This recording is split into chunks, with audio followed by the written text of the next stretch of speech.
চলো। আমি রেডি। তুমি কিচেনে কি করছো? এই খিদে পেয়েছিল তাই একটু খাবার খেতে এসেছি। মনোজ, তুমি এক্ষুনি ব্রেকফাস্ট করবে। আমার আবার খিদে পেয়ে গেছিল তাই খাবার খুঁজছিলাম। চলো তাড়াতাড়ি, আমার লেট হচ্ছে। হ্যাঁ চলো।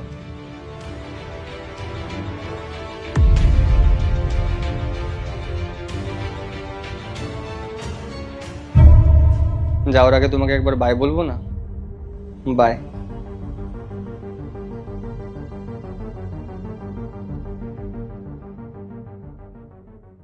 পায়েল, এদিকে এসো।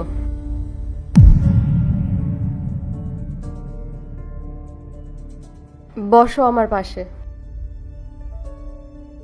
বলো দিদি। তুমি অনেক বছর ধরে আমাদের এখানে কাজ করছো। কত সৎ তুমি, আর তুমি আমাদের খেয়াল কত ভালোভাবে রাখো। তুমি একদম আমাদের ফ্যামিলি হয়ে গেছো।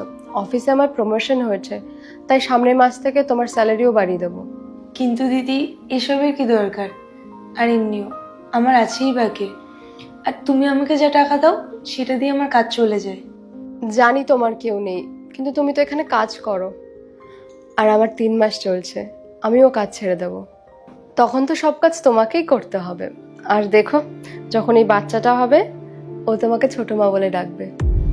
দিদি, তুমি আমাকে এতটা ভালোবাসো? আমার জীবনে আর কেই বা আছে? একদিকে আমার সব মনোজ, আর একদিকে আমার ছোট বোন তুমি। পায়েল, তুমি কখনো আমাকে ঠকিও না। না দিদি, কখনো না।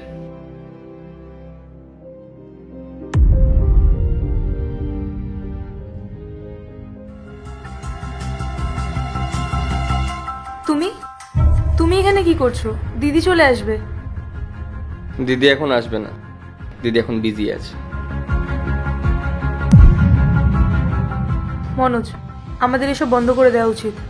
কি ভুলভাল বলছো তুমি এসব? আমি কিছু ভুল বলছি না। দিদি তোমাকে খুব ভালোবাসে আর আমাকে অনেক ভরসা করে। আমরা দুজনেই দিদির সাথে অন্যায় করছি। আরে তুমি ওর ব্যাপারে এত কেন ভাবছো? আমরা ভাববো না তো আর কে ভাববে? দেখো, আমি এসব চাই না। আমার দিক থেকে সব শেষ। এভাবে কি করে শেষ হয়ে যাবে? যতক্ষণ না আমি চাইছি ততক্ষণ কিচ্ছু শেষ হবে না। আর তুমি যদি বেশি বাড়াবাড়ি করো, তোমাকে বাড়ির থেকে বার করে দেবো। ঠিক আছে, আমি যদি এই বাড়ির থেকে বেরোই, আমি দিদিকে সব সত্যিটা বলেই বেরোবো। হয় তুমি এসব শেষ করো, আর না হলে আমি দিদিকে সবটা বলে দেবো। বুঝলে?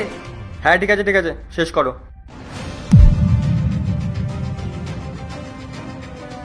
পার্ট 2 দেখতে সাবস্ক্রাইব করুন W Short 07।